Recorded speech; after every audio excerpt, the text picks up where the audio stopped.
நீ பேரழகில் போர் நடத்தி என்னை வென்றாய். கண் பார்க்கும் போதே பார்வையாலே கடத்தி சென்றாய்.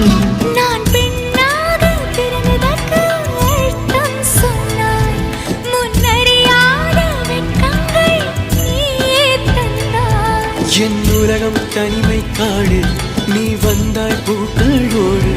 இனி தொடரும் கனவுகளோடு. பெண்ணே பெண்ணே நீ இல்லை என்றால் என்னாவே?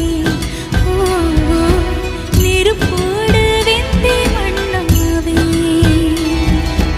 உன் பேரை சொல்லும் போதே உள் நெஞ்சில் கொண்டாட்டம். உன்னோடு வாழத்தான்